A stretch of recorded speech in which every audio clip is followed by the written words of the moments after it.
কই রস কই আমার তালের রস দেন। গুড় বানাইয়ে আপনি তো বললেন আপনার বাড়ি ভরা, কই আপনার কোন জায়গা?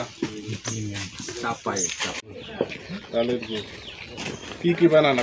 সাকে গুড় করে না কালকে বানানো ফেলেছি হবে না না এটা টোটাল তো ওই সব একই স্যার।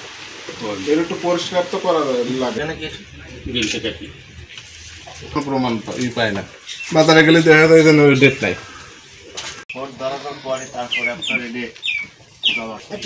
কত সময় লাগে জমাটোতে?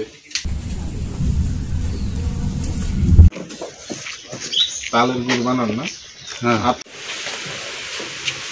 যেগুলো ডেট নাই সেগুলো ডেট। ধন্যবাদ। আমরা জাতীয় ভোক্তা অধিকার সংরক্ষণ অধিদপ্তর আজকে একটি কচুয়ার একটি প্রত্যন্ত এলাকায় এসে একটি আমরা বসত বাড়িতে অভিযান পরিচালনা করি। এসে এখানে আমরা দেখতে পাই ভেজাল এবং যে কেমিক্যাল এবং যে ঘন চিনি বা যে ইন্ডিয়া থেকে যে চিনিটা আমদানি করেছে তার সাথে কিছুটা পরিমাণ গুড় মিশিয়ে তারা একটি গুড়ের কারখানায় তারা অবৈধভাবে গুড় উৎপাদন করছে এবং তাদেরকে আজকে আমরা প্রশাসনিক ব্যবস্থা হিসেবে 20,000 টাকা জরিমানা করেছি এবং পাশাপাশি আমরা একটা বেকারি মনিটরিং করেছি, সেখানে 5,000 টাকা জরিমানা করা হয়েছে। আর আমাদের এই মনিটরিং চলমান থাকবে। এনজিওর কিস্তি প্রথমবার বিকাশ পেমেন্ট করলেই 20 টাকা ইনস্ট্যান্ট ক্যাশব্যাক। সবুজ কালার দেখে আপনারা যে ফ্লেভারটা ইউজ করেন সেটা কই রস কই আমার তালের রস দেন। গুড় বানাইয়ে আপনি তো বললেন আপনার বাড়ি ভরা, কই আপনার কোন জায়গা?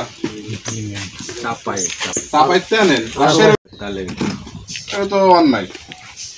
আপনারা চিনি দিয়ে বানাচ্ছেন গুড়। ওর দরকার পরে তারপরে আপনার রেডি কত সময় লাগে জমাটোতে? সব বাড়িতে কিনে আনি গাছিরা সব কাটছে। এত যে গুড় বানাচ্ছেন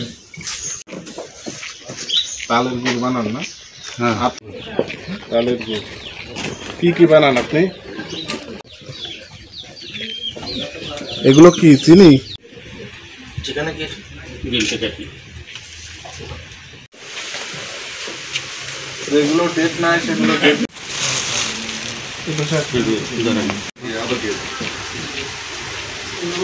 এটা টোটাল তো ওই সব একই স্যার।